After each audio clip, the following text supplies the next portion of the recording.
You're full. It doesn't give you that part, you know? Yeah. What was the, so you had gone through a series of ketamine therapy. Oh, yeah. I did the TMS, because I was looking at the last time I was here was like that last transdermal August. magnetic Transcranial magnetic stimulation, okay. And which worked. And then the problem was, and I don't know if I talked about it on here or not. Someone gave me some HGH. Did I tell you that? Human growth hormone. Yeah. Basically, so I did TMS, which is transcranial magnetic stimulation, 45 sessions. It worked great. Like, it literally, I stopped taking, it takes like 35 minutes. And they just put like electrodes on you or something? Yeah, I think I have video. They put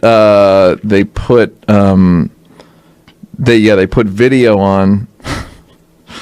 I'm looking. Chris Rock sends me every single rape thing. Oh my God! Everything that comes out. Every page 6. Literally, he sent me probably 25 of these. I don't know. It's just like a thing now, because then we go like, it's just like literally, it's just like a ticker. It's so fucking funny. There's so many guys. Mario Batali. Yeah. And by the way, the more salacious they can make these stories, the better. They were talking about some room that Mario would take people up to on the third floor was the rape room. Yeah. I'm like, what in the fuck? Oh, you there know you what makes are, me dude. laugh is the. There's you have it. Yeah. You know what makes me laugh is the pictures of Louis got progressively worse and worse. Oh, the ones they could find? Yeah, like the New York Times. I was waiting for them to just put up a picture of Lee Harvey Oswald. It's like you don't have to find the shittiest, the guiltiest looking picture.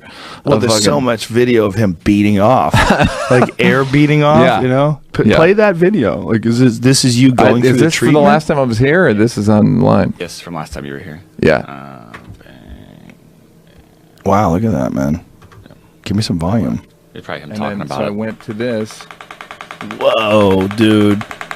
That sound is like an MRI sound. That's what it is. Yeah. Yes. That's right. We talked about it the last time we were here. But okay, so then the problem was after that I did HGH. Someone gave me some HGH, and I was like, yeah, I'll fucking take it. I don't give a shit. Yeah, I'll take HGH. I'm always looking for an advantage, and I started having panic attacks from HGH. Yes, which is it's a narrow side effect, but it's one of the side effects of HGH. Basically, it like supercharged my whole system. I started having panic attacks on stage. Whoa! I had a panic attack the night before I taped 3 mics. What? I couldn't go on stage. Spade was supposed to bring me on, and I told Adam, I was like, I can't go on. I literally couldn't breathe. Whoa! Yeah. The night before you're filming. What a and then mindfuck. I thankfully. But you killed it. Yes, I thankfully didn't get one that night. Like, oh my god, dude, trust me.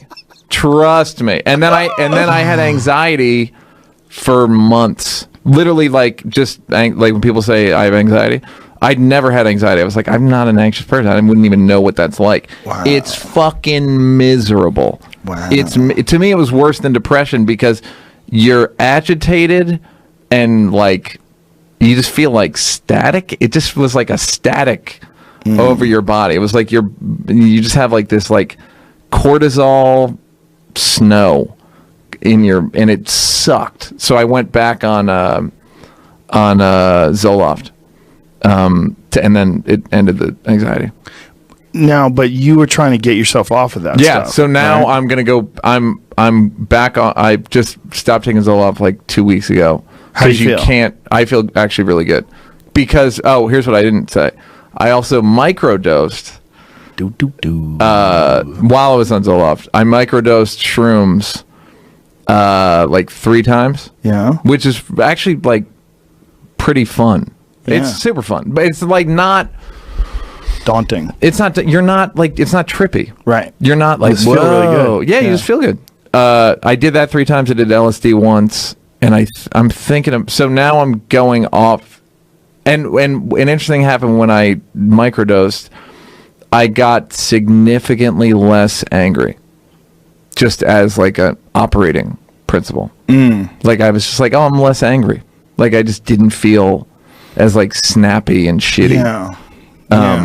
Like over a big period. I got a buddy of mine who's a world champion kickboxer. He microdoses and he fights on it. Fights high on mushrooms. Do they test for it, or Nope. it's just? Nope.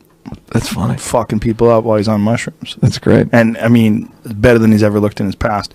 He said he could see things coming before they happen. Yep. He said he literally feels like he's got some sort of psychic ability when he's sparring. Like he sees what guys are doing. And if you watch him fight, he just looks way sharper than he's ever looked before. Yeah. And homeboy's doing mushrooms. Yeah. And that's so I've stopped taking Zoloft because you can't be on it and do Ibogaine. Oh, Because interesting. you risk serotonin syndrome, which is like Right. too much serotonin in your body. Or too much serotonin. Well, So- you were the first guy to tell me about 5-HTP before we even started selling it at Yeah. On It. Before we started having Yeah. New Mood, you were telling me about 5-HTP. Yeah. And that you were Sandy taking that. Danto told me about it. No shit. Yeah, because he sold me some ecstasy, and he was like, "Yeah, and also take this the next day." And I was like, "Okay." And then I like researched it, and I was like, "Oh, I should just take." So I still take that. 5-HTP, I think, is good for weight loss. Really? When I take 5-HTP, I'm just not hungry. It like that was the other sort of weird side effect of the microdosing. My appetite went down like significantly across the board. Wonder how much of the appetite is not really how much food you need, but rather you need something to do. Yeah, or it's just at this time of day I do this. But I ended up like losing 10 pounds. That's interesting. Me, like you're a from thin 150, I've lost 12 pounds from like 159 to 147. Wow. Yeah. Yeah. But it's not like not starving myself or anything. Right. Just You like, didn't feel uncomfortable. No, not at all. So I was like, yeah. Yeah. Do you monitor your diet? Are you eating healthy? Yeah, like I got my blood tested probably 3 months ago, and everything was good. Are you eating sugar and bread and things along those lines? I've stopped. I used to be a big dessert person, and I kind of just like, I think the mushrooms might have made me just go like, you don't need that. You don't. You really and don't. sugar, the thing with sugar is you don't eat it for 3 days if you don't want it. Right. Like your body doesn't like, you gotta fucking get us some sugar. You're just like, I'm good. Once you cut free. Yeah. And especially if you're really conscious about what you're eating in terms of like probiotics and things that sort of help the landscape, the biome landscape, and make sure you've got healthy things in there. I think that's so significant, and the more researchers that I talk to and the more people that are nutrition experts to start talking about your gut biome and how important it is to take the proper probiotics. Yeah. I think it affects your personality. I think it affects your immune system. I think it affects virtually the path of your life that you take. Depending upon what foods you eat, it has a different effect on how you live your life. Well, that's meditation does the same thing, because you're like, you get a feeling from meditation, and then you're like, do I want to spoil this? Right. With like garbage thinking or behavior? Like, let Right. me just try to bring a bit of that into my everyday. Yeah. I mean, that's the tank for me.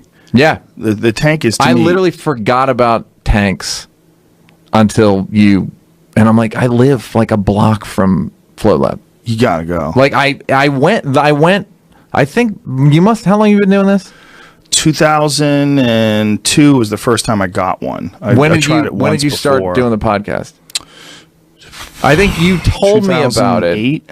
You told me 9? about it. I 9. went to Float Lab, had the thought in the tank, you got to love something. Literally, that was the thought I had, and then I got a dog. Literally, like, so I was like, I fucking Yeah. like that. I like that shit. Like, and I just forget that it exists. The tanks? Yeah. I think they're giant. I think it's like one of those. It's one of those things that requires you to block off a chunk of your time. So if you're a busy person, it's hard to pull that off. But I think it's like one of the most important things you could do. How often do you do it? Well, I haven't done it in a long time because I took the one out of my basement and I had it installed here. So it took me a few times off, and we just got it put in 2 days ago. So I haven't even been in it. So I haven't been a tank at all in 3 months. Oh wow, 2 months, something like that. How often do you think you'll do it now? Couple days a week. Couple days a week is good. If I can give myself 2 days a week, I'm happy.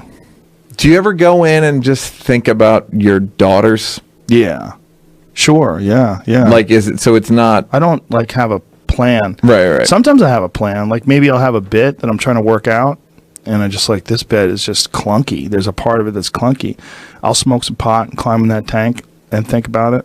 There's there's like a pre fucking syllabus for the ibogaine, and it's like you need to come with questions. Ooh. For ibogaine. Whoa. For Sweet Lady Ibogaine. Whoa. And I'm like, I have to and then a friend of mine was like, can you ask a question for me?